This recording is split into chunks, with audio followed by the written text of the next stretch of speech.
Ndashaka kubakira mwese mu ishengero rya Life Center muri kino gitondo, kandi shimira Imana ko yadushoboje kuba hano hantu muri kino kibanza nkuko yadushoboje mu yindi myaka myinshi mu gihe nk'iki ku munsi nk'uyu dutangura kandi tunarangiza n'umwaka tugahurira hamwe. Ndakiriye ubwa mbere na mbere ku buryo bw'umwihariko abamambure b'amakesha bose ndabahaye ikaze mu izina rya Yesu Kristo. Mwisange mugubwe neza, haleluya. Kandi pole sana n'akabeho n'imvura, ariko kandi mbwiriro mwicaranye utumwaka mwiza cyane wo kwambikwa inkomezi n'uhoraho, wo kwambikwa inkomezi n'uhoraho, haleluya. Wo kwambikwa inkomezi n'uhoraho, haleluya. Yesu ashimwe cyane, Yesu ashimwe cyane, Yesu ashimwe cyane. Subira kandi umubwirire uti si wewe wiyambika ni wakwambika, haleluya. Mumbari uti aka kantu wakumvise, si wewe niwe, haleluya. Iyi si saison y'ibikorwa vyawe, ni saison y'ibikorwa vyiwe. Yesu ashimwe cyane, Yesu ashimwe cyane. Ivyawe bizoba bike, ivyiwe bizoba vyinshi. Yesu ashimwe cyane, Yesu ashimwe cyane, haleluya. Azoguha ibanga, azogutahuza ibanga ryo kugukorera, haleluya. Yarogeje abigishwa biwe ibirenge, umwe aratsitara ati ntunyoze, aravuga ati nta nico twopfana, haleluya, nka hamwe jewe ntobakorera, haleluya. Aradukorera. Yesu ashimwe cyane, haleluya. Bwana asifiwe sana. Yesu ashimwe cyane. Ndakwipfurije ngo muri uno mwaka iri jambo ribe ijambo rihishuwe mu buzima bwawe. Yesu ashimwe cyane, Yesu ashimwe cyane, Yesu ashimwe cyane, Yesu ashimwe cyane, haleluya, haleluya. Nituri abantu b'inyakamwe ariko turamufise, haleluya. Bwana asifiwe sana. Rero navuze ngo karibu mu nzu y'Imana muri kino gitondo, haleluya, amen. Itangazo rya mbere canke rya kabiri canke rya 10 sinzi aho nteye, ndashaka kuvuga ngo nkuko mubona dufise teme y'umwaka. Iyi teme y'umwaka iravuga ngo kwambikwa inkomezi, haleluya. Kwambikwa inkomezi. Yesu ashimwe cyane, haleluya. Ndashaka umuntu wese abishoboye statut yiwe ihinduke, mutange bonne nouvelle ya 2026. Gisagara cose aho kiri n'uwasohotse muri boîte avuge ngo ivyo bintu nibiki. Ushire kuri statut yawe, ushire kuri profile yawe, ushire ikintu, ugende ku mapage yacu ya Life Center atandukanye, ugende kurondera aka kajambo aho kari. Abari mu magroupe ya WhatsApp karimo, abatagafise bagapartage. Ndabahaye umuntu umwe wo gupublia. Yesu ashimwe cyane. Mumere nk'ikiza giteye. Yesu ashimwe cyane. N'uryamye avuka avuga ngo ibi bintu nibiki, biva hehe, bivuye hehe. Yesu ashimwe cyane. Ariko kandi mwese profile zacu zihinduke, tuvuge ngo kwambikwa inkomezi n'Imana. Yesu ashimwe cyane.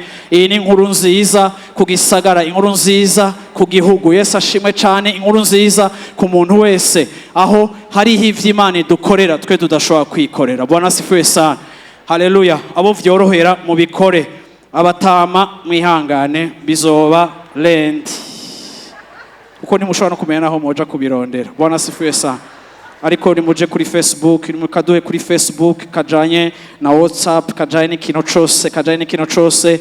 Yesu ashimwe cyane. Yo ni tangazo rya mbere. Tangazo ya kabiri, ndashaka kwakira abantu bose bo kuri live. Yesu ashimwe cyane. Mufashe shengero riringa hari lokale, dukomera amasha abantu bari kuri live, abantu bakurikirana amakesha, bakurikirana programme. Uno munsi yatanguye kuva 21h programme ya live, bakurikiranye ku bintu byinshi. Ndashaka namwe mwe tubahe ikaze, turahaye ikaze abadukurikirana bari mu gihugu ca Zambia, ndashaka kuvuga mu bisagara maze kubonamo abantu benshi badukurikirana, ndashaka guhikaza abantu badukurikirana bari mu gihugu ca Zambia, ndashaka kwakira abantu badukurikirana bari mu gihugu c'u Rwanda, ndagomba kwakira abantu badukurikirana bari muri Arabie Saoudite na Oman, basanzwe bakorerayo badukurikirana ari benshi. Ndashaka kwakira abantu badukurikirana bari Sweden, ndashaka kwakira abari kuri live badukurikirana bari Denmark, ndashaka kwakira abadukurikirana bari muri Amerika muri Maine, ndashaka kwakira abadukurikirana specialement bari Arizona, kandi ndashaka kwakira abari muri Canada mu bisagara bitandukanye bigize Canada. Hama ndashaka kwakira ku buryo bw'umwihariko specialement abakristo ba Life Center bakoranye ari benshi cyane uno munsi kuri bonane ya Bruxelles. Namwe turabakiriye aho muri kuri live, namwe turabakiriye. Ndibaza ko mu mwanya turaza kuba turi ku masaha amwe canke muri nyuma yacu iminota mikeya, ariko aho muzira kuri live turabahaye ikaze kandi mwese mugubwe neza abo turi kumwe kandi tuza gukurikirana. Bwana sifiwe sana. Kandi ndakiriye ku buryo bw'umwihariko abantu bo muri diaspora yacu y'u Burundi turi kumwe ngaho uyu munsi mu makesha, kandi bari ngaha bamwe bashitse n'indege z'uyu munsi, abandi bamaze iminsi bashitse, ariko benshi bakunda kwifatana na twebwe umwaka urangira kuri bonane baba bari hano hantu. Namwe turabahaye ikaze kandi mumve muguwe neza muri kino kibanza. Bwana sifiwe sana. Haleluya. Ndashaka gusengera ubutunzi bwawe muri uyu mwaka twinjiyemo. Haleluya. Haleluya. Uzokumve uriko urakomezwa, uzokwibone uriko urashigikirwa n'Imana mu buryo budasanzwe, uzokwibone hari ibintu biriko birakoreka, uzokwibone utwigoro twawe uko tungana, Imana amaboko yayo aza ari maniniya mu vyawe, ukavuga utego narakoze narabizicuye, ariko uhoraho akoze ibirengeye umwitwarariko wanje n'icuya canje. Haleluya. Uyu mwaka uzokora igikorwa cyose ugikorere mu mutima w'isabato, mu mutima w'akaruhuko. Ikintu cyose uzokora muri uno mwaka ntuzigikore nk'ababandi, ariko wowe uze ugikore wibuka ngo ndakomejwe, hariho uwunkomeza, hariho utuma bikunda, hariho utuma bishoboka, hariho utuma ndabishikako. Ukabona abandi bariko baraduza ibiciro, ukabona abandi bariko baraspekura, ukabona abandi bariko baraba malonete, ntuzuvuge ngo nta hoteli imbere atabigenjeje gutyo. Uzuvuze ngo uhoraho ashigikiye, uhoraho ashigikiye aratera imbere atarinze kumera nk'abandi bose. Yesu ashimwe cyane. Yesu ashimwe cyane. Yesu ashimwe cyane. Ndakwifurije muri uyu mwaka ngo Imana yuzuze ibigega vyawe. Ndakwifurije muri uyu mwaka ngo Imana yextendinge ibikorwa vyawe. Ndakwifurije muri uyu mwaka ngo uhoraho aguhe umwimbo mwinshi. Ndakwifurije muri uno mwaka ngo uhoraho agutangaze akunezereze. Ndakwifurije muri uno mwaka ngo uhoraho aguhe intahe nshasha akwiyereke mu vyawe. Ico uzokora ko kize kigira umugisha, ico uzokora kize kigira umugisha. Imigambi yawe ibiswe uhoraho ayivumbururaho ibiswe, ivyawe vyugaye uhoraho abisokorora bishira habona mu izina rya Yesu Kristo. Haleluya. Haleluya. Haleluya. No munsi muri iri jambo ry'uyu mwaka ndaza kwensista mu gice ca mbere c'uyu mwaka muri message ngira mvuge ko mu mwanya ndaza kwensista ku cimviro co kwambikwa. Ndaza kukwereka ko Bibiliya itwereka ko Imana itwambika. Hariho kwiyambika, hariho kwambikwa. Uyu ni umwaka wawe wo kwambikwa. Yesu ashimwe cyane. Yesu ashimwe cyane. Yesu ashimwe cyane. Muri 20 ans ya Life Center ni rya mbere mu buzima bwanje Imana impa ijambo kuva muri juin nkaba mfise message y'umwaka ukurikira. Muri 20 ans c'est la première fois. Misi yose ama message aza turi muri 40 jours, aza turi hagati muri 40 jours, ariko uyu mwaka Imana yarampaye message muri juin, mwaka kwibaza ko nihenze, ariko irakonfirma muri juillet, irakonfirma muri août, irakonfirma muri septembre, irakonfirma. Sha ndakunda ijambo ry'Imana kuko rimwe na rimwe mu buzima bwanje mu vy'Imana amanyama yose no shobora kugira ndaterwa n'ijambo ry'Imana. Iyo Imana yavuze ndumva mpagaze kweri. Iyo Imana yavuze ndumva no kwemeza umuntu wese. Yesu ashimwe cyane yuko ni wizera uzobona ubwiza bw'Imana. Yuko ni wizera uzobona ubwiza bw'Imana. Yesu ashimwe cyane. Haleluya. Rero conviction mfise ihagaze ko ndi convaincu ko Imana yampaye ijambo rivuga ngo uyu mwaka igiye kwambika inkomezi abantu bayo. Haleluya. Haleluya. Haleluya. Kandi igihe cyose irungika ijambo rikatwitangira imbere natwe tukarikurikira. Yesu ashimwe cyane. Kandi iryo jambo rikadukorera, rikatwubakira, rikabidukorera. Ndavuze ngo mu izina rya Yesu Kristo, iri jambo nawe we rize ribigukorere, iri jambo nawe we rize ribigukorere. Gihe cyose uzoba uri kuragendagenda muri uno mwaka kumva hari akainquiétude ufise, uzoce wibutswa ngo ntibihagaze kuri jewe, bihagaze kuri we. Ntibiva kuri jewe, biva kuri we. Haleluya. Haleluya. Washobora kuduza ayo maboko yawe dusenge. Mwami Yesu, ndaguhaye icubahiro muri kino gitondo. Ndagushima ko wewe uvuga. Ijambo ryawe riradutunze mu myaka myinshi y'ubuzima bwacu. Ijambo ryawe ryaratwubakiye ibintu byinshi. Ijambo ryawe ryaradukoreye ibintu byinshi. Ndakweretse Mana yo mu ijuru amaboko y'aba bantu ari muri kino kibanza. Mana, ndaje imbere yawe mpagaze kwishikanwa y'ishimwe bazanye imbere yawe. Uyu mwaka wose baragutangiye, amezi n'amezi baragutangiye, aho bari, aho bakorera ibikorwa vyawe. Mana, ntibirengagije igikorwa cawe kandi ntibirengagije inzu yawe. Kandi Mana yo mu ijuru ntibakengereye kugushikanira. Mana yo mu ijuru, ndagushima ikintu cyose abantu bagutangiye, yaba umwanya wabo, yaba amafaranga yabo, yaba ubwenge bwabo, yaba Mana yo mu ijuru disponibility yose bagize ku kintu cyose kijanye na wewe. Uyu munsi Mana yo mu ijuru ndaje kuba kuragiza, kuko wewe uri Imana idahemuka, kandi wewe waduteye iteka uduha akaryo ko gushobora kugutangira. Ifeza n'izahabu ni ivyawe, isi n'ibiyuzuye ni ivyawe. Wari gushobora gukora ibintu byose ataruhara rwacu rurimo, ariko Mana watwuguririye akumba gatoya kugira ngo duhezagirwe mu kugukorera.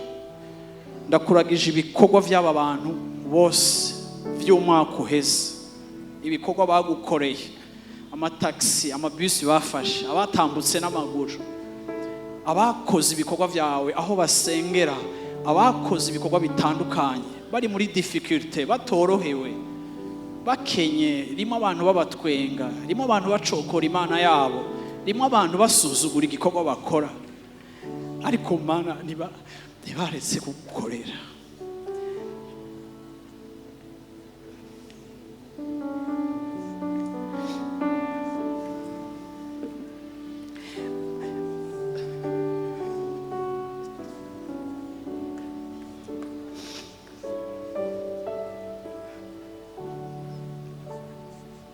Bamwe bararushe barabura ubaha amazi, bamwe baragwaye barabura n'ikibaserukako, ariko Mana baragukoreye.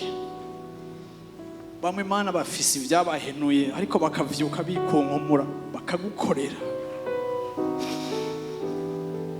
Bamwe bafashe twabo twanyuma Mana baratugutangira.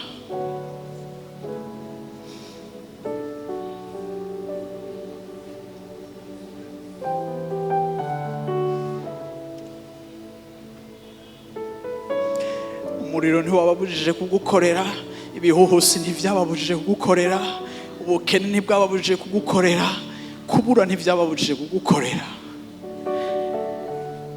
bamwe babuze n'ibyo bambara ariko baragukorera. Ndagenda gukoropa, ndagenda gukora igikorwa c'Imana, Mana yo mu ijuru. Ndagushimira kuri uyu munsi Mana, muri kino gitondo, yuko Mana yo mu ijuru wowe utari Imana iherana, utari Imana ikengera ico abantu bakoze, nturi Imana iri ingrat, nturi Imana idashima, nturi Imana idakenguruka, nturi Imana itazi ko apprécier ico dukora, effort y'umuntu umwe wese ngahama. Ndagushimira Mana muri kino gitondo aha hantu, kandi Mana yo mu ijuru ndagushimira ku ijambo, ndagushimira ku ijambo, ndagushimira ku ijambo, ndagushimira ku ijambo, ndagushimira ku ijambo, ndagushimira ku ijambo. Iri jambo riranduhuye, iri jambo riranezereje, iri jambo Mana ndaryakiriye ku bw'aba bantu, iri jambo ndaryakiriye ku bw'umuntu wese ari muri kino.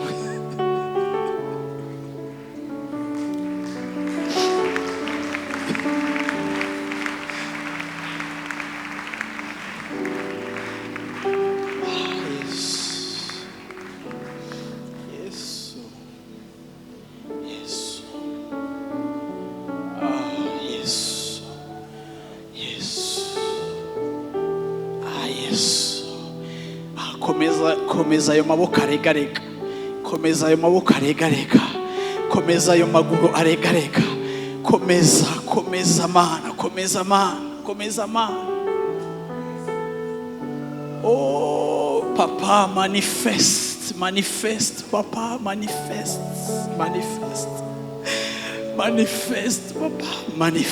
Papa, manifeste. Ah Yesu, manifeste Papa, manifeste. Ndasengeye abantu bawe Mana, ndasengeye abantu bawe Mana.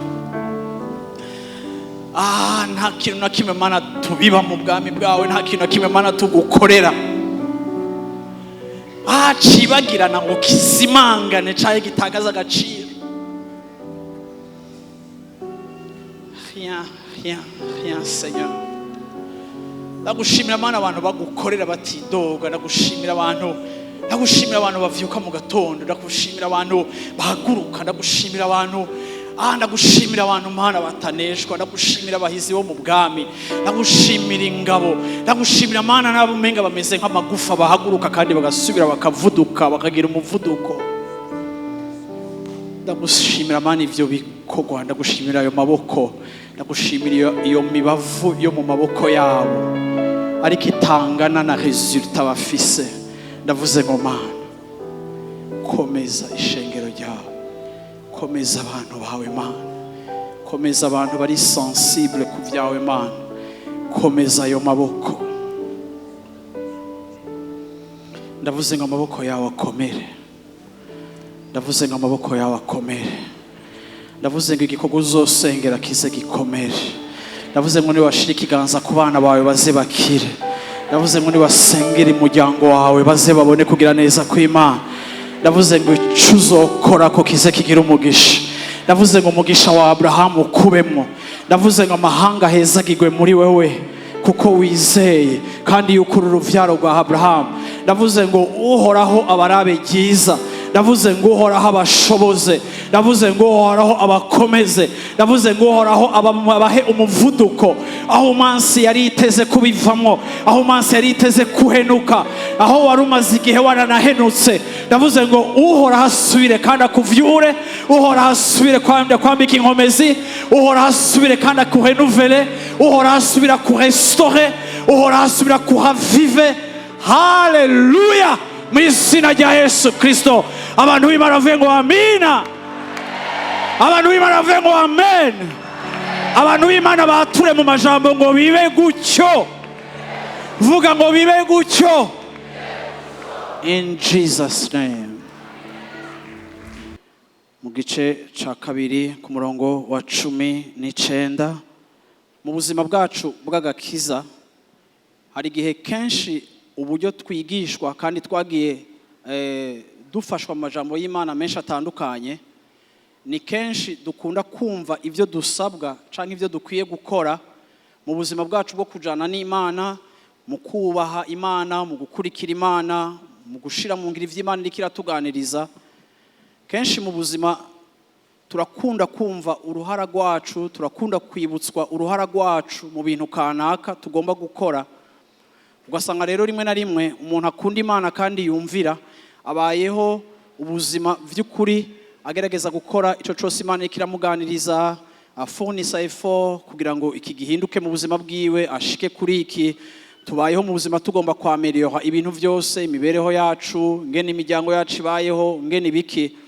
Ugasanga mu buzima bwacu ukungene twakuze twiga kandi twigishwa gukora kandi dutahuzwa importance ya effort canka kigoro tuba tugize mu buzima bwacu, ku buryo turi abantu babayeho bagira utwigoro dutandukanye. Rimwe na rimwe tukabona n'ivyo dushobora gushika ko bitandukanye mu buzima. Ugasanga rero biradutuma mu kubaho dutegwa intege iyo tubona mu kigoro kacu ari ikintu twashoboye gushikako. Iri jambo ry'uyu mwaka ndagomba ahaniniya gushimikira ku kintu tudakwiye kwibagira igihe turiko turakora ibikorwa byacu vya misi yose canke igihe turiko turakora uruhara rwacu rwa misi yose. Ndashaka uno munsi kubabwira ngo ntidukwiye kwibagira yuko hariho n'icimana iza ikadushoboza. Uyu munsi ndashaka kuvuga ngo twebwe nk'abantu b'Imana ntituri abantu bakanya binyakamwe, ntituri abantu ibintu byose bishikwa ko nta kigoro twagize. Ariko ngenda bibutse uyu munsi nk'uko ijambo ry'Imana rivuga kandi nk'uko isezerano ry'Imana riri, Imana iraza igaha inkomezi abantu bayo. Yesu ashimwe cyane.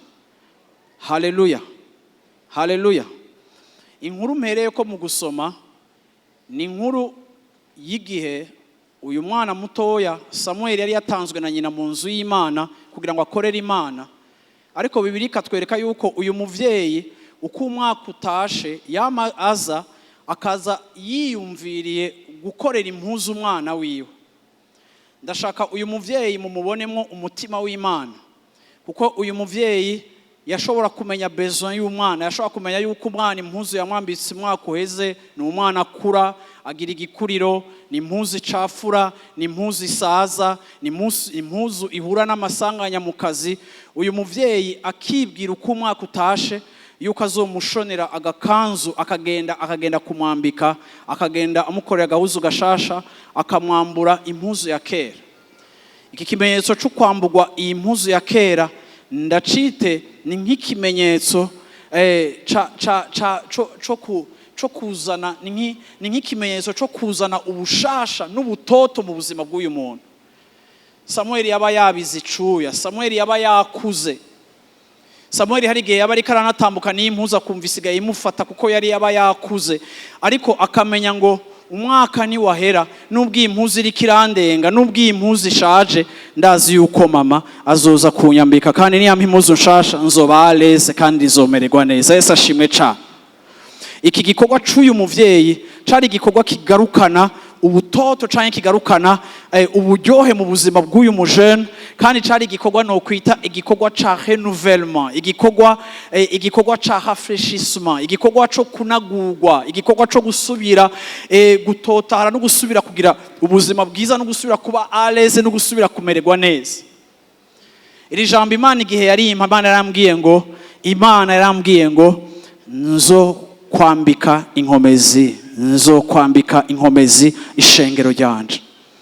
Ngenda kubwire uyu munsi ngo nk'uko uyu muvyeyi yaza akambika umwana impuzu nshasha, ngenda kubwire ngo uhoraho arakwitwararitse, arabona igihe umaze, arabona ivyakurengeye, arabona ibitakigukwiriye, irabona espace itakigukwiriye, arabona ingene utari epanui. Imana irabona ibishasha ukeneye. Ndakubwiye ngo nk'uko Ana yashona impuzu azoshira umwana, nawe ndaje kubwira ngo uhoraho yaguteguriye umwambaro azokwambika ujanye na saison yawe nshasha, ujanye n'umwaka wawe mushasha, ujanye n'amaresponsabilite mashasha ugiye kwinjiramo, ujanye n'amadefi mashasha, ujanye n'amadefi n'amachallenge, ujanye n'ubuzima bushasha ugiye kwinjiramo. Mbwira umuntu mwicaranye ngo uhoraho yaguteguriye umwambaro mushasha, uhoraho yakwiyumviriye umwambaro mujanye kandi ugukwiriye. Yesu ashimwe cyane, Yesu ashimwe cyane, Yesu ashimwe cyane.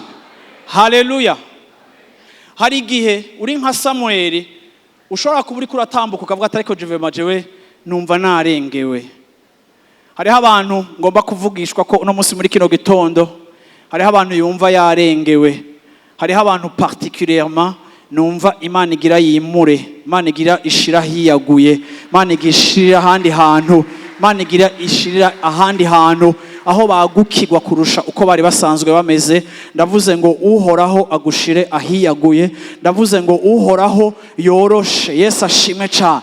Ndashaka kuvuga ngo Samuel, iyo uri kuritaba umuhamagaro w'Imana ukaba uri kurakorera Imana, hari igihe wiyenkieta ibitakugukwiriye canke ukurengegwa. Ariko rimwe na rimwe niyo turiko turakorera Imana tukabona turi limite, tukabona hari aho tudashika. Rimwe na rimwe iyo Imana yakubwiye ngo izoguha uruvyaro, ariko ku rundi ruhande ukabona nubwo Imana iguhaye uruvyaro uri limite muri kapasite zawe z'ivyo ushobora kubaha n'ivyo ushobora kubatungisha.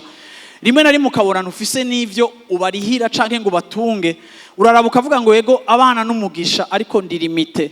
Ako ndaje kubwira ikintu kimwe ngo iyi impuzu yakurenze uhoraho akwambika nshasha, uhoraho akwambika nshasha, uhoraho akwambika nshasha, kuko wewe arazi yuko vyakurenze.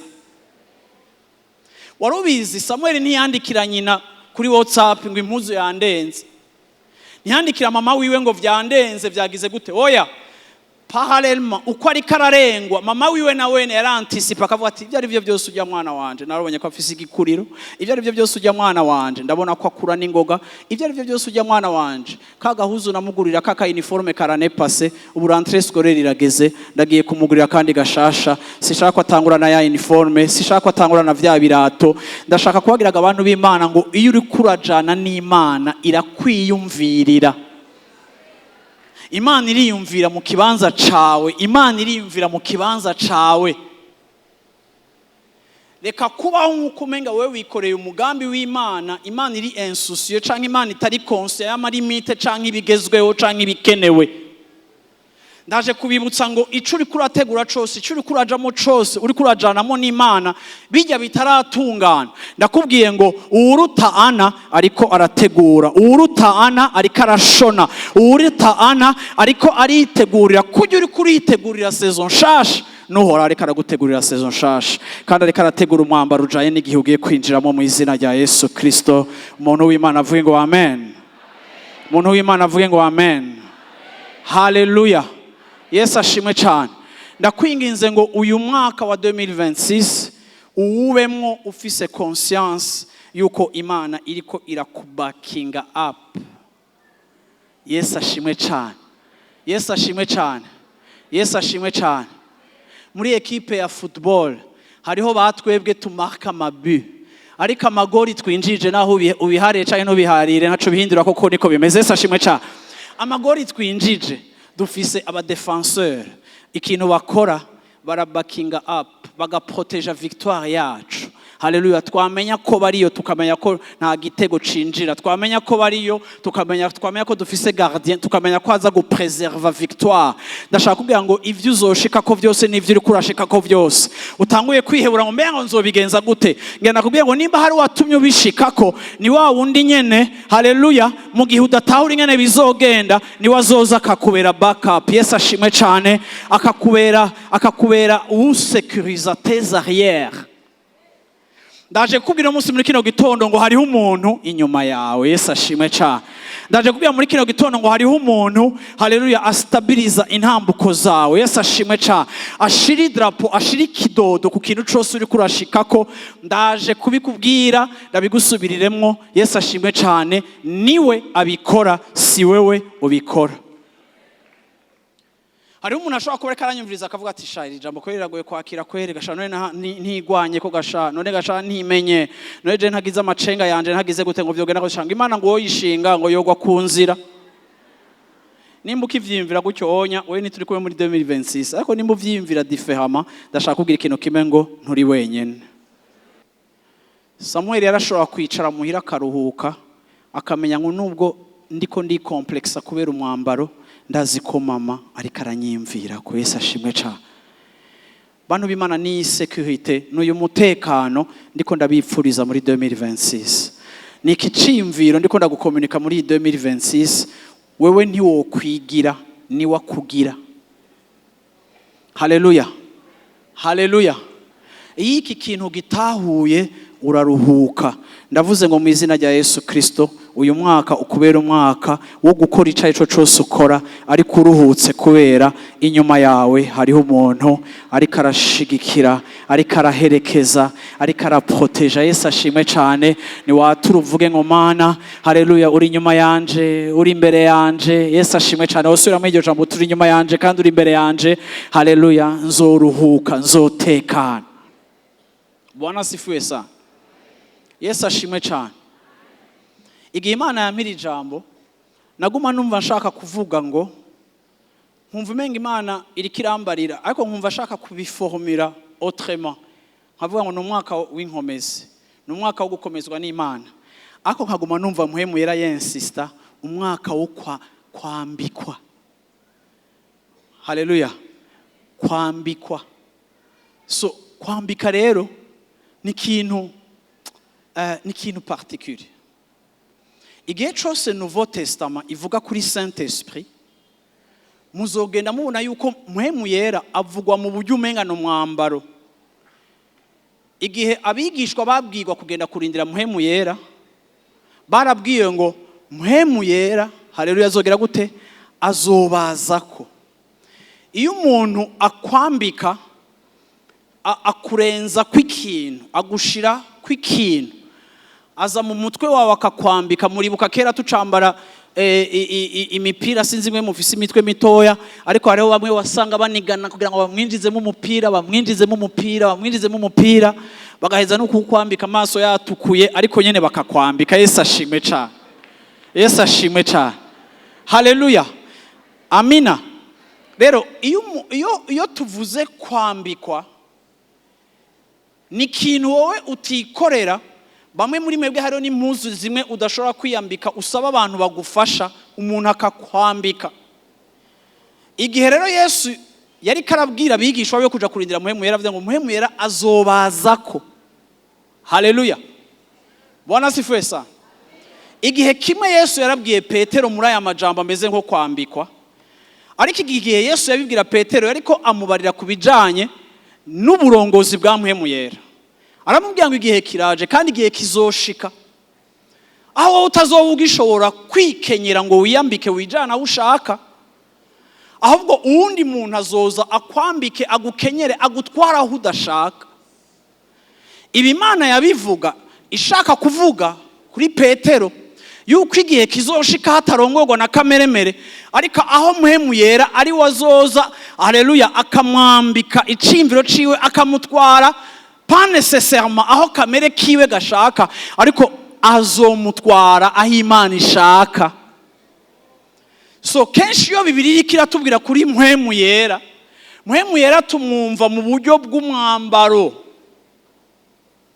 Rero iyo ndiko navuga ngo Imana igiye kutwambika inkomezi mugomba kimwe mu bintu mugomba kumva uruhara muhemu yera agiye kugira mu buzima bwanyu bwa misi yose muri uyu mwaka wa 2026. Yesu ashimwe cyane. Uruhara rwa muhemu yera igikorwa ca muhemu yera. Bwana asifiwe sana. Haleluya. Amina. Usomye muri Luka igice ca 4. Luka igice ca 4 ku murongo wa 14 turasubira kandi kubona iyindi shusho y'ukwambikwa. Yesu ashimwe cyane. Luka igice ca 4 ku murongo wa 14. Aha. Maze Yesu asubira i Galilaya ari n'ubushobozi bwa mwemu inkuru yiwe ikwira mu gihugu cyose kihakikije. Haleluya. ijambo uyisome mu gifaransa avuga ngo Jésus revêtu de la puissance de l'esprit retourna en Galilée et sa renommée se répandit dans tout le pays d'alentour. Muhemu yera Yesu yambaye, haleluya, Yesu yambaye ubushobozi. Aha bitwereka yuko Yesu bwiwe ni nk'uko atiha ubushobozi ariko arambikwa. Ndagomba kubabwira ngo Yesu yakoreye mu bushobozi bwa Muhemu yera ariko ubushobozi yambitswe na Muhemu yera. Sinzi ko muko muravyumva.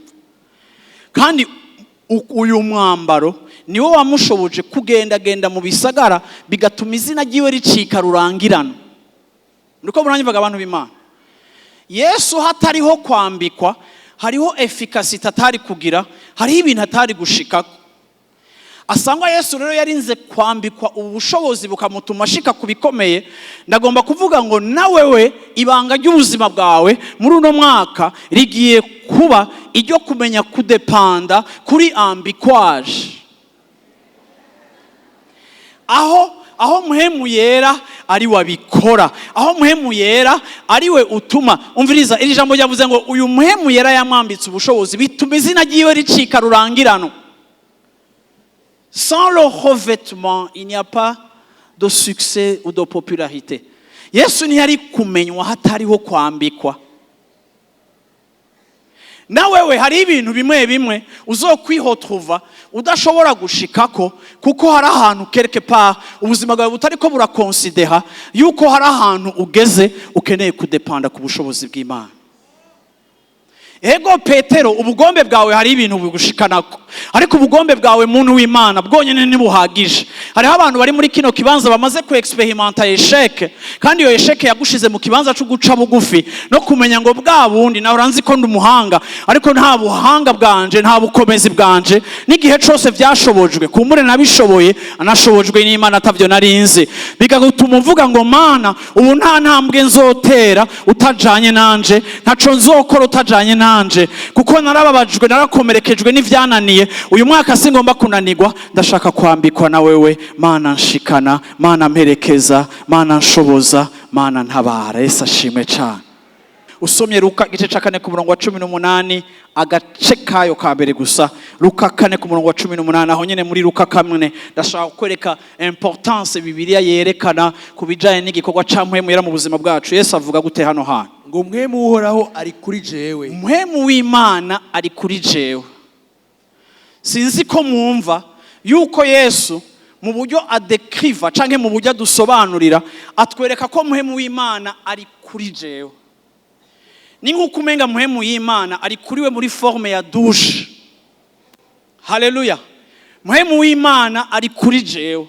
Yesu ntiyavuze ngo Muhemu w'Imana ari muri jewe. Yesu ntiyavuze ngo Muhemu w'Imana ari kumwe nanje. Ariko Yesu yavuze ngo Muhemu w'Imana ari kuri. Haleluya. Yesu ashimwe cyane. Iki ni kimenyetso encore une fois kitwereka umwambaro Muhemu w'Imana ari kuri jewe. Can you do this? Please, come on. Can you like this? Yes. Muhemu w'Imana ari kuri. Yesu yagira avuga ivyo azokoreshwa, ariko imbere yuko ababwira ivyo azokoreshwa yabanje kujustify igituma azobikora. Sindababwira ico ngiye gukora ntabanje kubabwira ikintu mandagikora, ariko nuko quelque part hari ubushobozi buri kuri jewe. Haleluya. Yesu ashimwe cyane. Yesu ashimwe cyane. Mwinjire muri uyu mwaka, mutangure muri uyu mwaka muvuga ngo Muhemu w'Imana ari kuri jewe. Ntaco nzoshikako kuko nduwa grave, ariko Muhemu w'Imana ari kuri jewe.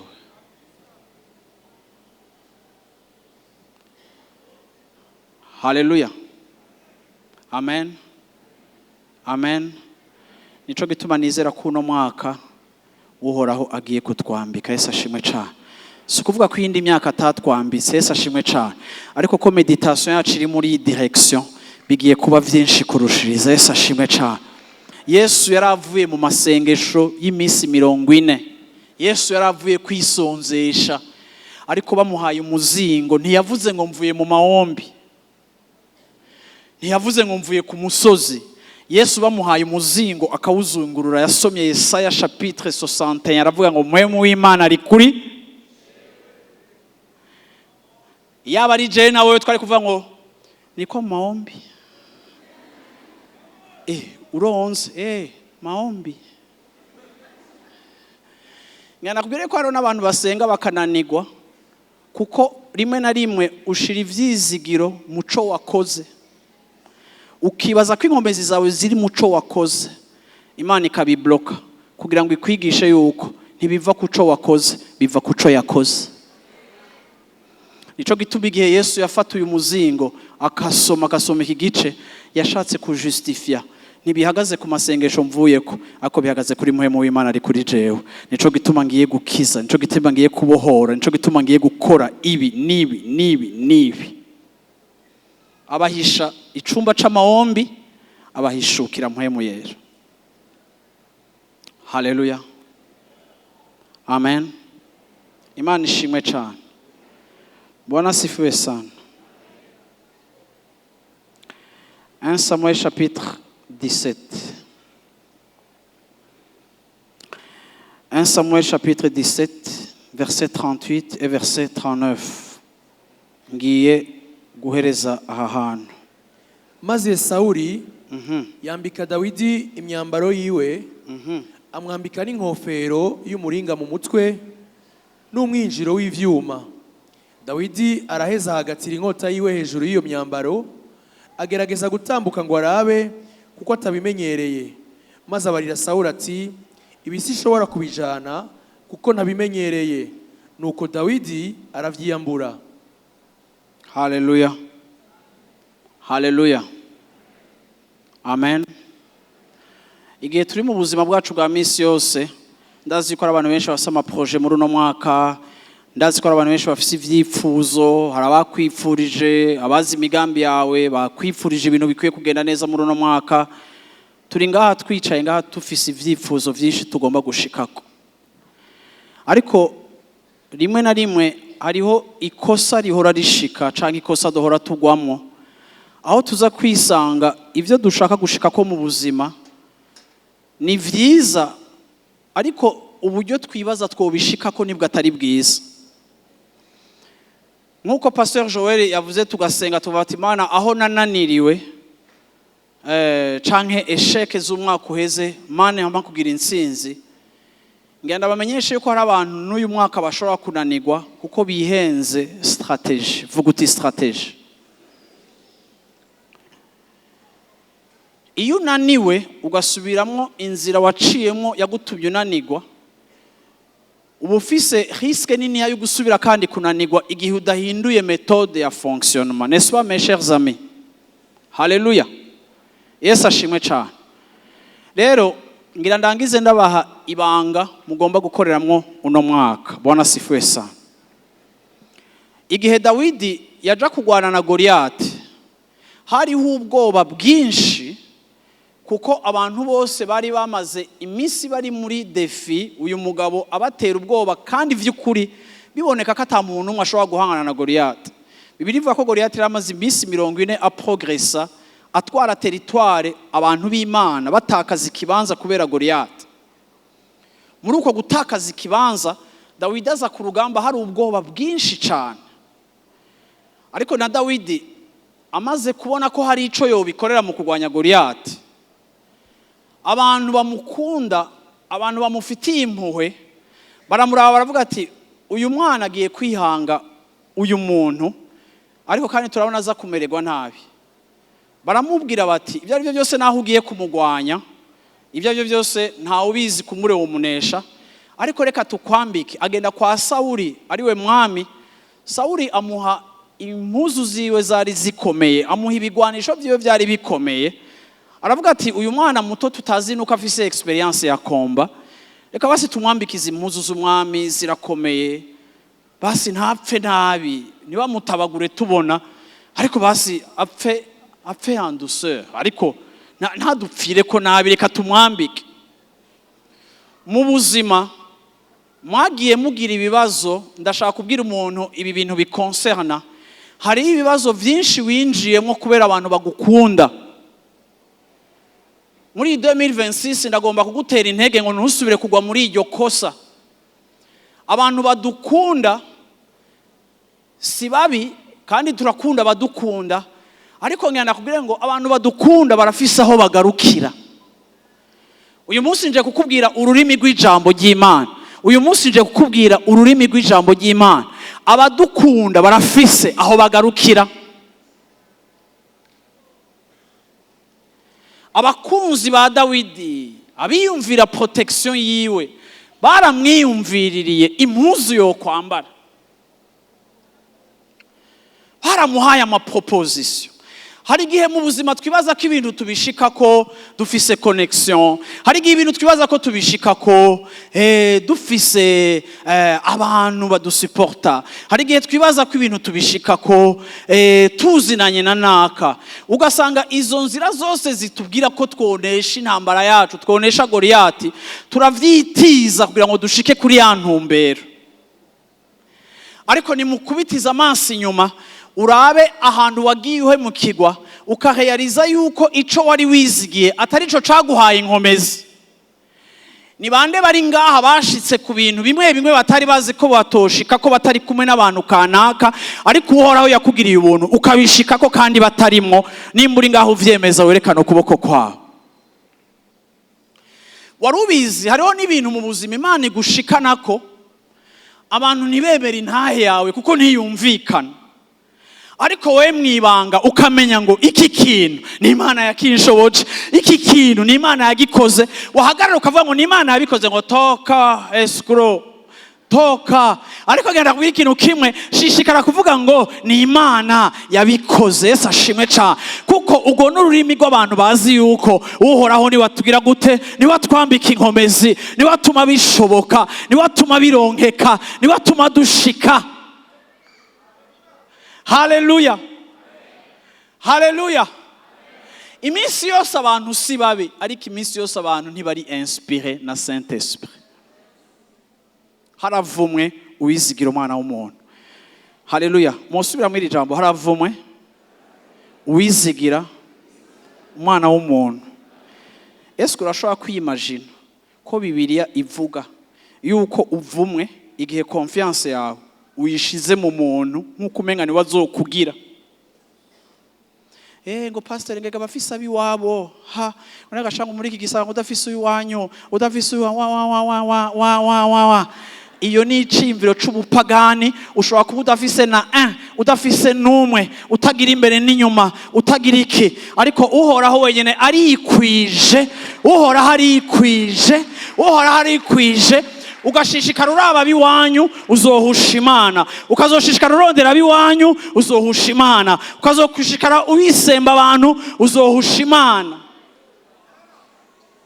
Ariko umunsi uzomenya yuko ari we yambika inkomezi, ari watuma umuntu aba umuntu, ari wahagurutsa umuntu, umunsi iri jambo uzoritahura, umunsi iri jambo uzoryumva, abakwimye handevu uzotuna page, uzovuga ngo Mana kanatsinda, navuye mu nda ya mama ndi gusa, kandi navutse ndi jenyene, naho nari hasa nasohotse ubwa mbere cyangwa ubwa nyuma, ndi butoyi cyangwa ndi bukuru, ariko ndi jenyene, kandi wewe igihe wandemye ndi jenyene, ndagufise fise vyose. Muhagarike gusenga abantu, muhagarike gupfukamira abantu, muhagarike kwizigira abantu, mwivane munsi w'umuvumo wo kwizigira abantu.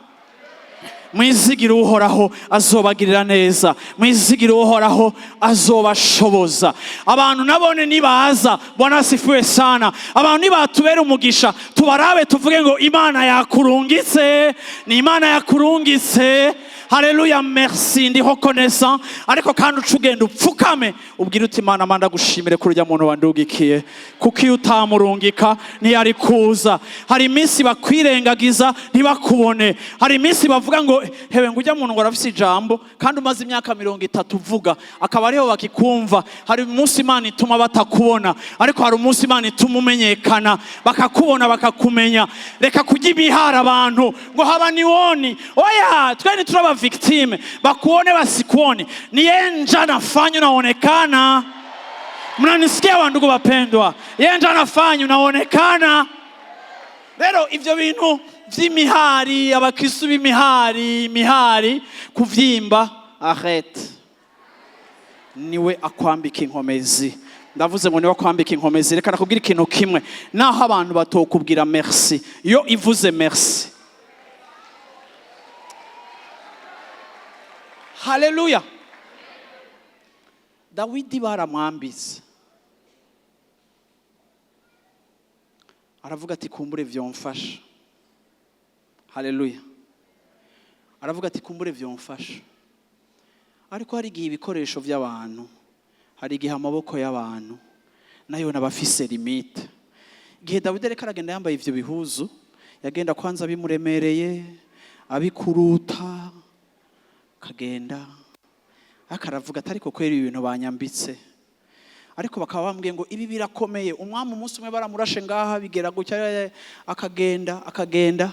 Ni bangahe bamaze kugenda bavyambaye? N'uyu mwaka utanguye uko ivyambaye, ariko urabona umenga nturi kuravansa. Haleluya. Hamukumva mpwemere reka arakubwira ati you know what, vyambure. Haleluya. Haleluya. Ninda reka aranyumva uno munsi muri kino gitondo. Ninda reka aranyumva muri kino gitondo.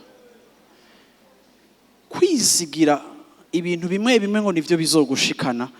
Ngenda kubwire ngo ni wizigira Imana nizogushikana.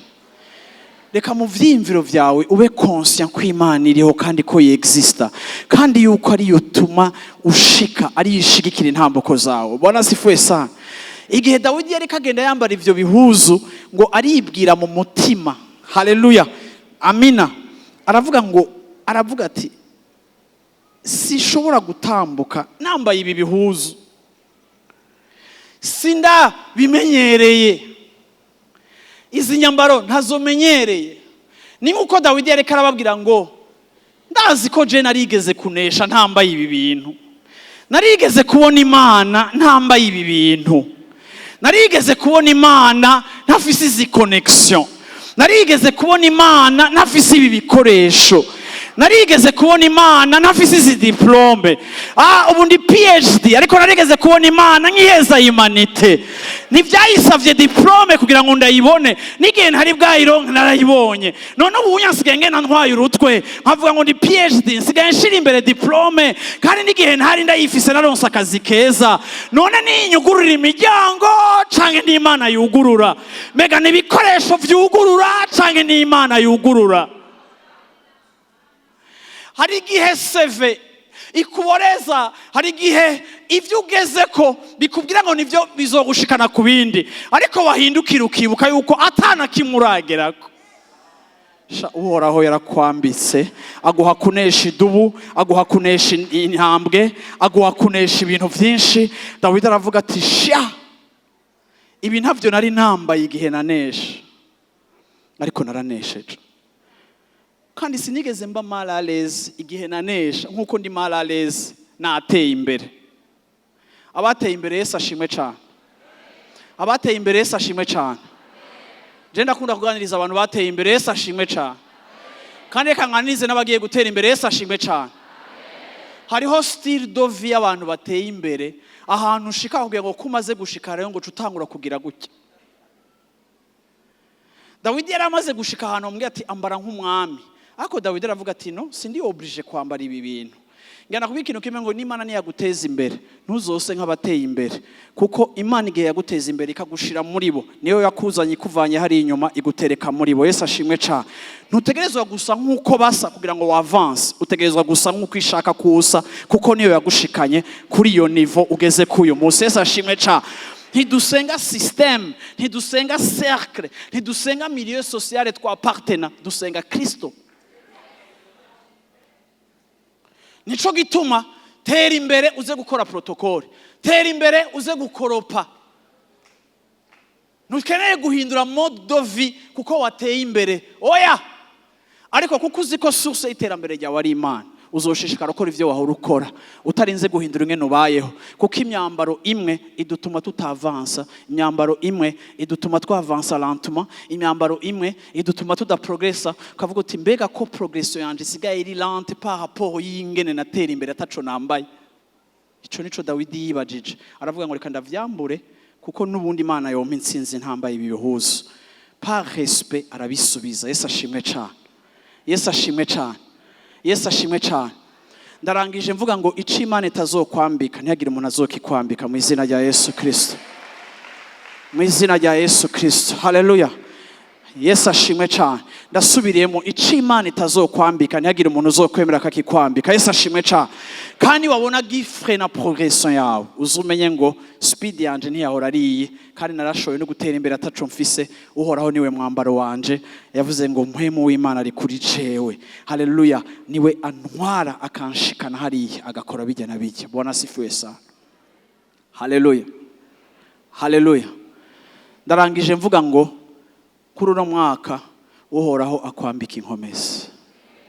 Uhoraho wumve ari wari karasugu mu buzima bwawe. Tudugije ayo maboko yacu nk'umwana agira yambikwa impuzu aho wicaye mu ntebe yawe. Dusengera isengesho uvuga uti Imana nyambika. Haleluya. Haleluya. Haleluya. Haleluya. Haleluya. Mu itongo rya Edeni Adamu na Eva bariyambitse. Imana irazisanga uduhuzu bambaye iravuga ati toa mucafu. Two duhuzu ntiduhagije. Igafe mwakoze ntikorresponda n'ivyo mwambaye. Nimureke je ndabambike. Imana ibaga inyamaswa irazira biyambikira. Uhoraho atwambika neza. Uhoraho abikora neza. Uhoraho abishitsa neza. Waragerageje kwirementaniriza utuntu kugira ngo wigwanire mu kibazo cawe, ariko nutangura uvuga Imana uti Imana muri uyu mwaka ndashaka wowe ungwanirire. Haleluya. Ndashaka wowe unyambike. Haleluya. Dugije amaboko yawe ndashaka gusenga. Mwami Yesu ndagushimiye kuko ni wowe utwambika inkomezi. Ni wowe wambitse Kristo kugira ngo ashobore gukora, kugira ngo ashobore gushika kubikomeye, kugira ngo abe rurangiranwa nuko yari yambawe kandi yambitswe kwambaro nawe. Mana turakudugirije amaboko yacu muri kino gitondo Mana kuri ino tariki. Tuvuga ngo Mana turashaka utwambike Mana. Turashaka utwambike Mana. Nkuko umwana muto aduza amaboko umuvyeyi akamwambika. Mana nkuko abarongorwa na mpwemu yera baduza amaboko uwundi akabambika akabatwara iyo batazi. Niko natwe Mana muri uno mwaka mu kuduza amaboko yacu tukubwire ngo Mana twambike inkomezi zawe. Twambike ubwenge bwawe. Twambike Mana ibigukomoka ko vyose. Twambike Mana umwambaro wawe. Turarambiwe Mana yo mwijuru kwambara ivy'abandi. Turarambiwe Mana yo mwijuru kwimita abandi. Turarambiwe Mana yo mwijuru kuguma mu mwambaro waturenze.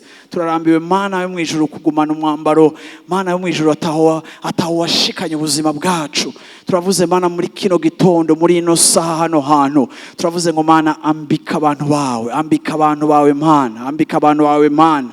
Izo nkomezi basukeko, bambike, bagendere kuko Mana yo mwijuru ari wewe nkomezi zacu. Nitwishikana nitwishoboza ariko ni wowe udushoboza kandi wowe udushikana. Nohabwa icubahiro Mana yo mwijuru ivyo ugiye gukora, ivyo ugiye gushitsa ukoresheje rino jambo. Mana turasuye kubwira kandi Mana yo mwijuru ngo turagomba kudepanda kuri revêtement yawe.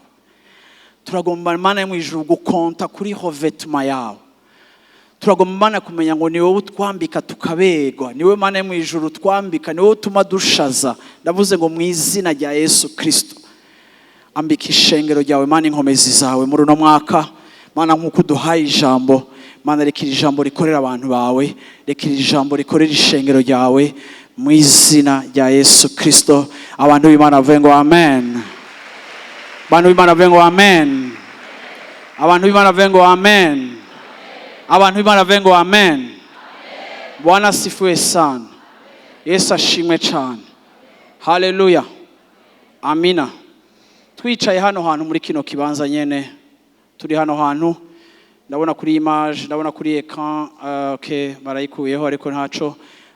Bariko baduha image ya Life Center ya Bruxelles aho bari mu makesha nabone muri iri joro kandi abo tuko turasangira ijambo ry'Imana mu bakomera amashimo wa pepere. Haleluya. Amina. Bwana asifiwe sana. Ndashaka turi hano hantu ndashaka gukora kino gikogwa mbere yuko tubandanya umwanya wacu. Ndashaka gusaba umuntu uno munsi ari hano hantu avuga ngo muri uno mwaka nanje ndashaka kwambikwa n'Imana, ndashaka Imana iminkomezi.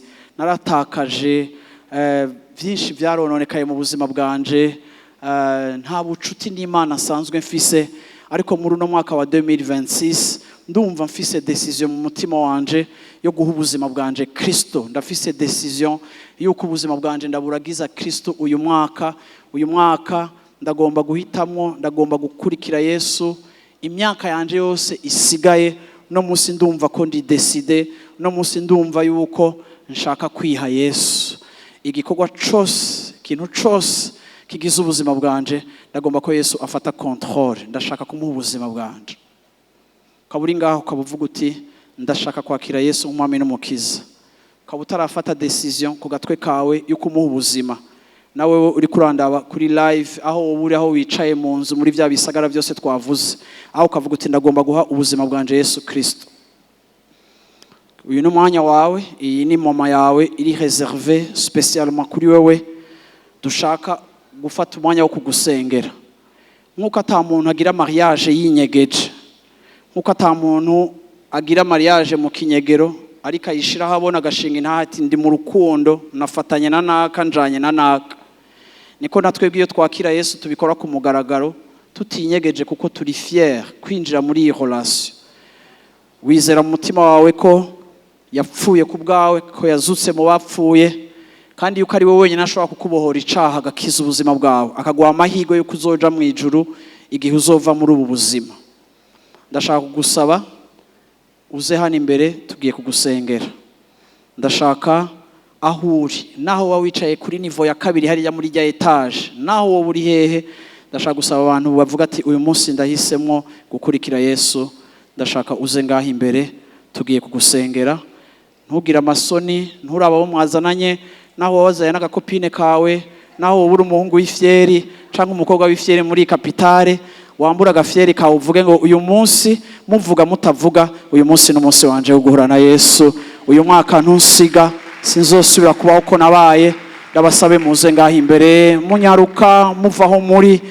Turashaka kubakira no kubasengera. Haleluya.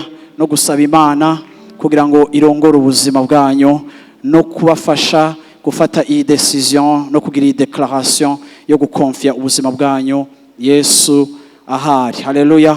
Hari umuntu ahari hano hantu ashaka kuguherekeza canke protocole bafashe bagide, ariko muze ngaha dukora ico gikorwa. Imana ibahezagire. Haleluya. Haleluya. Haleluya. Haleluya.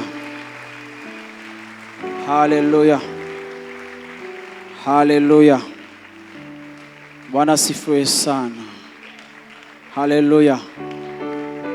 Haleluya. Usabe ikibanza, usabe inzira, usabe aho uhagaze, aho uca uvuga uti ni mu inzira. Uyu no munsi wanje mu izina rya Yesu Kristo. Haleluya. Haleluya. Haleluya. Amina. Utangura umwaka hamwe na Yesu. Haleluya.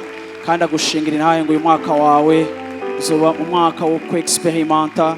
Uyu mwaka hari abantu benshi bakijijwe muri Life Center, haba guhera kuri bonane ya l'année passée, haba hagati mu mwaka, haba mu minsi 40 y'amasengesho, haba amadimanche atandukanye. Hari abantu benshi bakijijwe, hari abantu benshi bahaye ubuzima bwabo Imana. Haleluya. Natwebwe umunsi umwe twarakijijwe, duha ubuzima bwacu Imana, ubuzima bwacu bwarahindutse. Ntaco twahomvye kuba twarakurikiye Yesu. Nico gituma nizera ko uyu munsi ari wawe, uri wowe wese uze. Haleluya. Uhaguruke. Nari gusaba abantu ngo bahaguruke canke bagire gute, nari no kubabwira ngo mubanze muduze amaboko hama mugire gute, ariko numvise ari ikintu mugomba gukora muceruye avec fierté. Bose babireba, kuko n'ubuzima twari tubayemo bwa kera butari bwiza, twari tuburimwo tutinyegeje, ata muntu twinyegeje, ariko dufise fierté yo kuba mu mafuti. Nico gituma nimba n'amafuti twarabayemo neza, nico gituma birushirije na Kristo tumubamo neza. Haleluya. Ndashaka kubona abantu bashaka guha Yesu ubuzima bwabo mu bice byose, mu bibanza byose, abamanuka hajya, abava inyuma. Haleluya. Mu izina rya Yesu Kristo. Naho uri kwibarabara, ndazi ko abantu bari kwirara batashoboye kwinjira, ariko ukavuga ngo ngomba kwakira Yesu, ubwire umusoda, ubwire umuprotocole uti ndinjira. uyu ni umunsi wanje naje ndashaka kwakira Yesu Kristo aze hano hantu imbere. Haleluya, haleluya, haleluya. Haleluya, haleluya, haleluya, haleluya, haleluya, haleluya, haleluya, haleluya, haleluya, haleluya, haleluya. Igihe kirageze mu buzima bwawe kandi igihe cawe niki.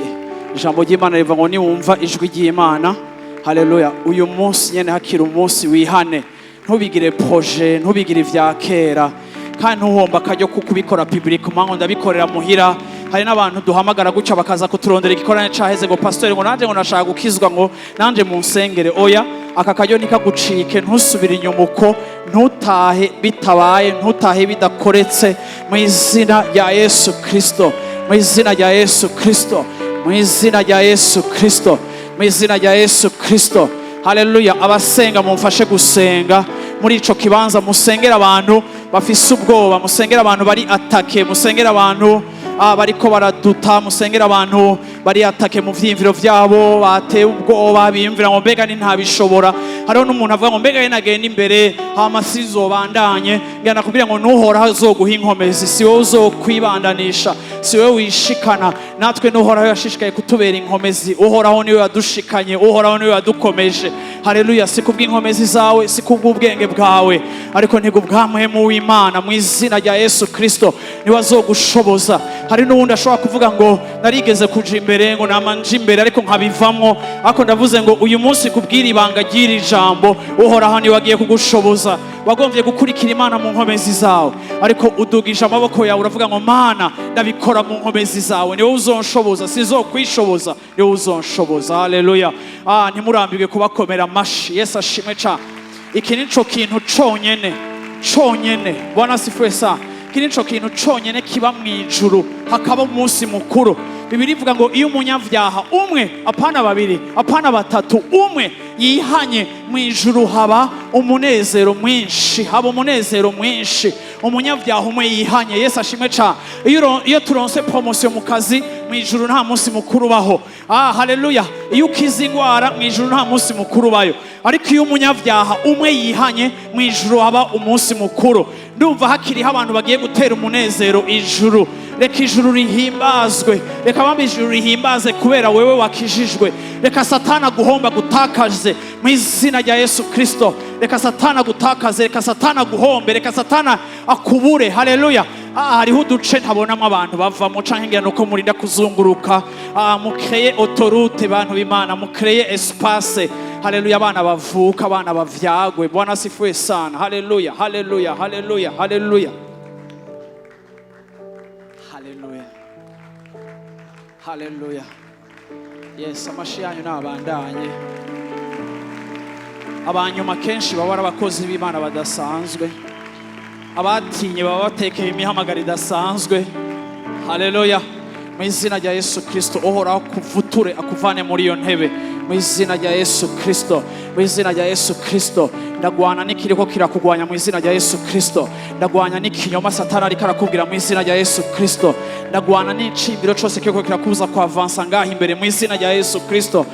Ndahanganye n'ikintu cyose kiriko kirakubuza kuza hano hantu mu izina rya Yesu Kristo. Uyu ni umunsi wiwe, uyu ni umunsi wo kubohoka, uyu ni umunsi wo kumenyana n'Imana, uyu ni umunsi izina ryawe riza kwandikwa mu gitabo c'ubugingo, uyu ni umunsi ijuru riza kukumenya, uyu ni umunsi Satani aza kugutakaza, uyu ni umunsi urubanza ruza kukuvako, uyu ni umunsi uza kwakirwa mu vyimviro n'amaboko y'Imana.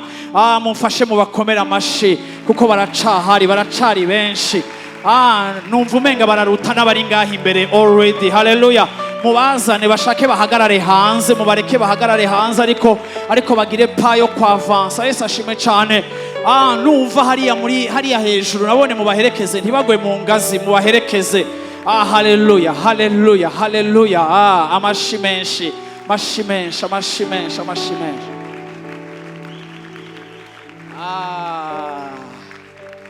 Ndumvira ijoro Satani ariko arahomba, ndumvira ijoro Satani ariko aratakaza, ndumvira ijoro ukuzimu ruko kuradahwa, niko ndumva Satani ariko ararekura mu izina rya Yesu Kristo.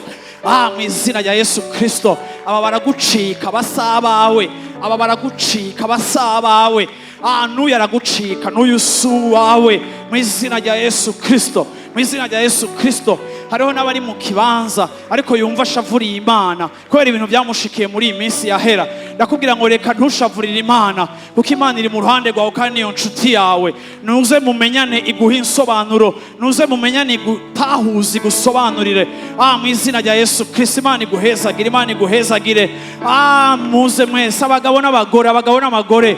Haleluya. Amakupure yaje ngaha mutarakizwa. Haleluya. Mama muri karate. Haleluya. Karate irashobora guhera le 1er janvier.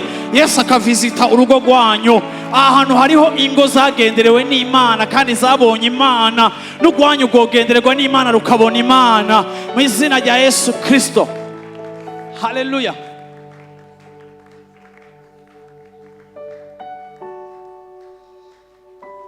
Mwege mumva muhaze, mwege mumva bakwiye, mumva maheje gupusa, nta kanyuma gasigaye. Utwana twanyuma mu izina rya Yesu Kristo. Haleluya. Haleluya. Amen. Amen. Imana ishimwe cyane. Imana ishimwe cyane. Haleluya. Mugize umunezero w'ijuru. Haleluya. Haleluya. Yesu ashimwe cyane. Iyo umuntu yakiriye, iyo umuntu ahisemo gukurikira Yesu. Haleluya. Haba hariho kwemera ko ndi umunyavyaha kandi sinashoboye kubaho mpimbara Imana, kandi sinashoboye kubaho ngororokera Imana. Kandi Yesu niwe nzira yonyine tujana mu ijuru. Abazoja mu ijuru nuko bazoba barakijijwe, suko bazoba barasenga, suko bazoba barabatirijwe, nuko bazoba barakijijwe. Ata souvenir ufise y'umunsi wakira Yesu, nta mahigwe ahari. Bibiliya itubwira yuko uzoja mu ijuru. Nico gituma iyo umuntu ahisemo gukizwa, haleluya, iyo umuntu ahisemo gukizwa abagize amahitamo yiwe ya mbere meza yo mu buzima abaho no kwakira Yesu. Ndemera ko ndi umunyavyaha, ntashobora kugororoka mu nkomezi zanje ngo mpimbare Imana, ariko Yesu yarahimbaye Imana kandi yagororokeye Imana, kandi kubw'ico yakoze, haleluya, yahanywe igihano canyu kugira nimwamwizera igihano mwebwe kibaveko, kuko we yaramaze kucikorera. Yacitse umunyavyaha atacaha yakoze kugira ngo mwebwe namwe mucika abagororotsi kandi mutagororotse mu bikorwa vyanyu, ariko mufise kugororoka muhabwa no kuba mwaramwizeye. Iki nico kigiye kuba uyu munsi mugiye kubakira Yesu, muza gutaha ngaha mwitwa abasaint, abagororotsi, kuko mwizeye Yesu. Kandi iyi statut y'ubugororotsi mugiye kwakira uyu munsi kuko mwakiriye Yesu, izogira inkurikizi mu buzima bwanyu, ko muzotangura kubona impinduka zibabako kubera imbuto y'Imana yinjiye muri mwebwe. Buhoro buhoro muzobona n'imico yanyu n'ingeso zanyu n'ubuzima bwanyu bubohoka buhinduka.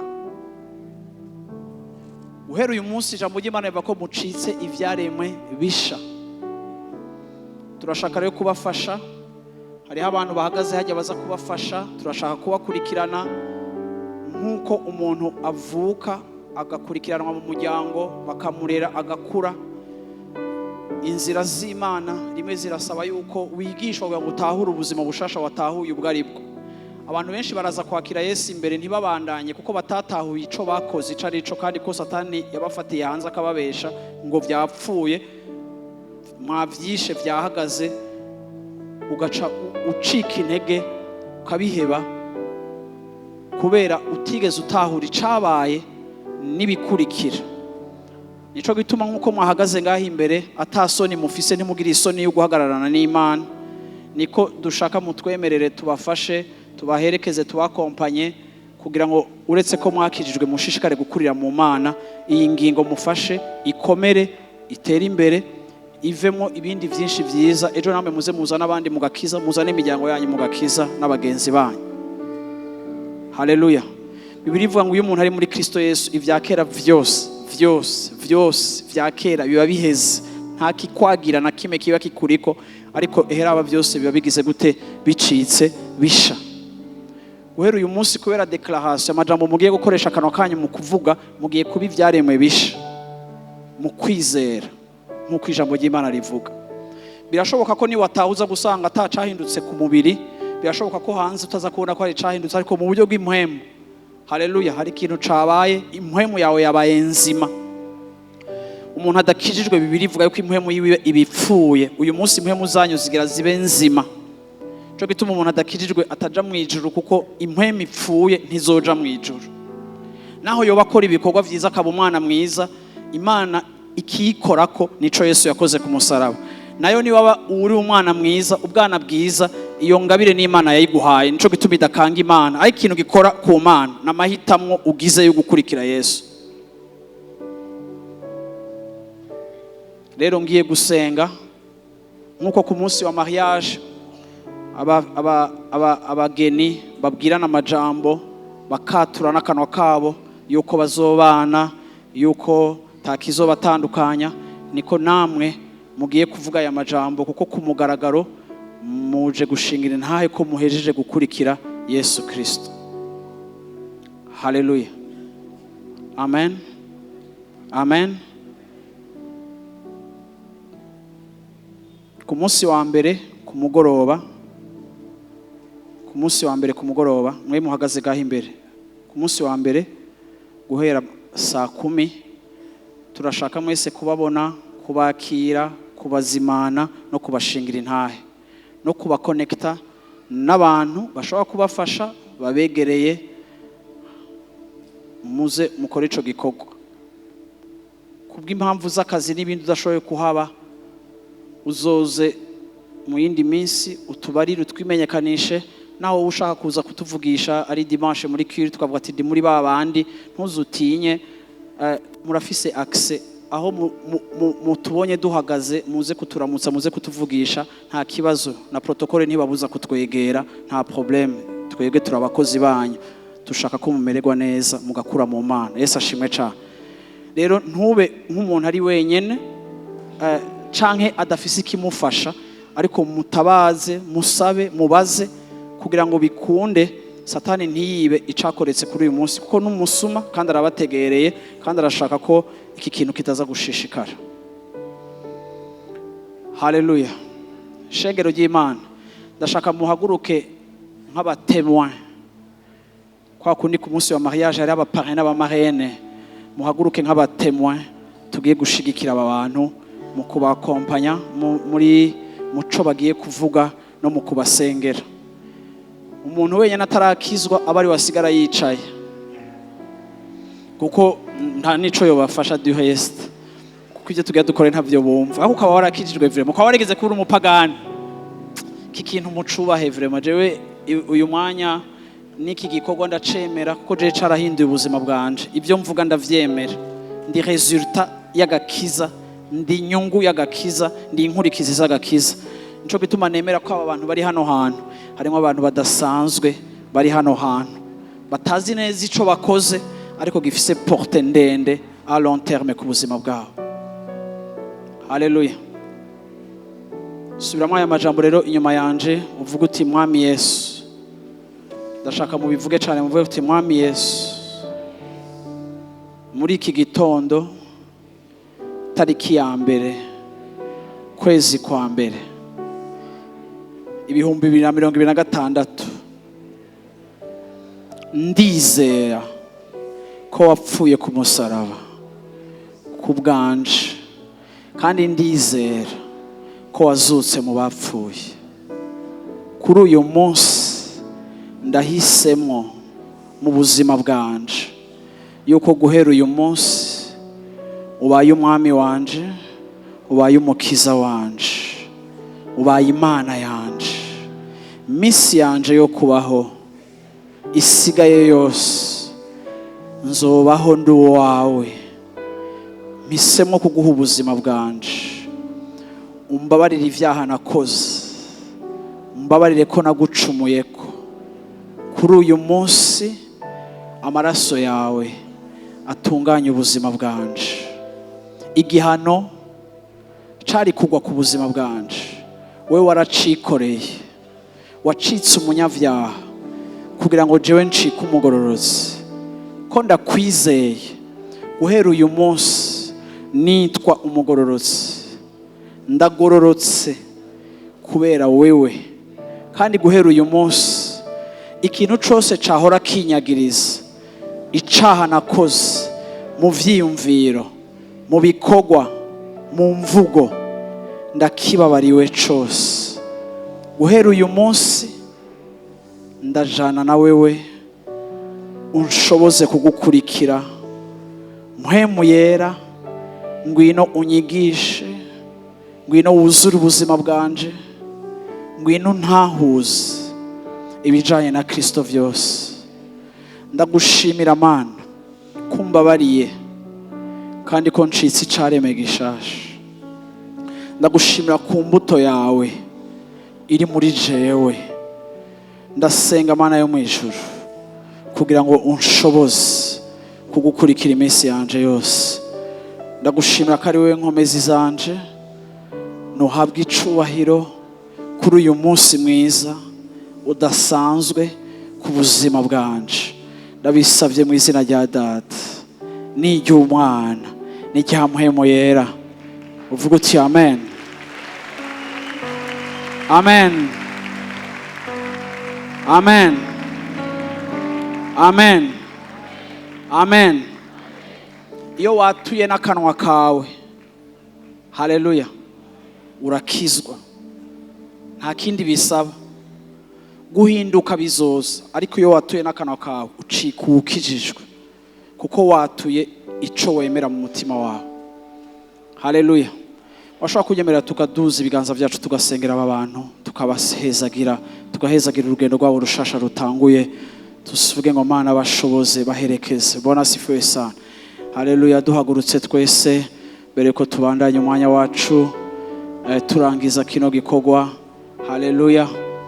Ndashaka tuduze amaboko yacu dusengera aba bantu bahisemo kwakira Yesu. Haleluya. Mama Yesu, ndaguhaye icubahiro muri kino gitondo kidasanzwe.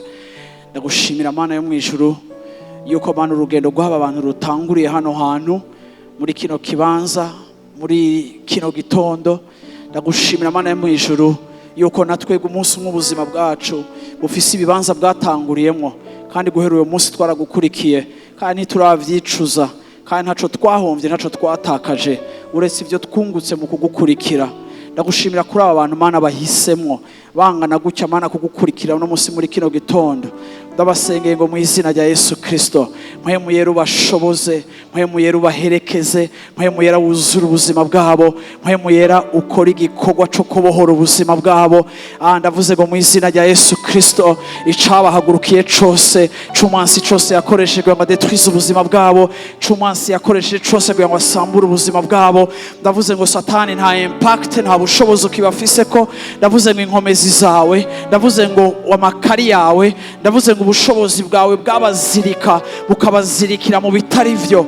Ndavuze ngo uburyo bwose bwo kubohwa, yaba mu buryo bw'ingeso, yaba mu buryo bw'impwemu mbi zari zibaboshe, yaba mu buryo y'ibintu byategeka ubuzima bwabo bikabajana iyo badashaka, bakaba mu buzima Mana bwo kwama bariko barahogereta ivyo babayemo badashaka kubivamo, ariko bakabura inkomezi zo kwibohora. Ndavuze ngo mu izina rya Yesu Kristo, ndavuze ngo mu izina rya Yesu Kristo, iminyororo yose icike, iminyororo yose icike, iminyororo yose icike, iminyororo yose icike ku buzima bw'aba n'abakoze kino gikorwa bari hariya kuri internet. Ndagushimira Mana yo mwijuru yuko Mana ushikira benshi. Ndagushimira umuntu wakijije agakizwa akakwizera na nepase kuri bonane nk'uku kuri internet.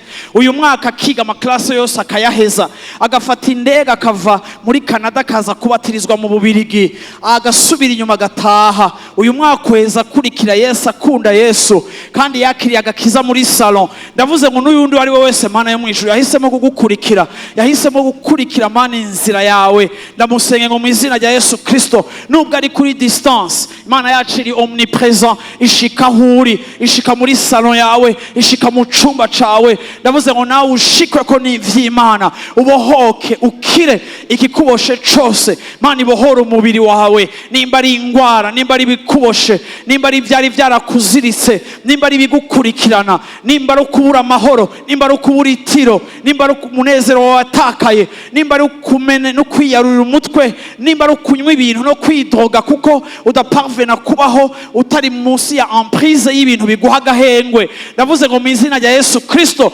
icari kikuboshe cose kirekura ubuzima bwawe mu izina rya Yesu Kristo.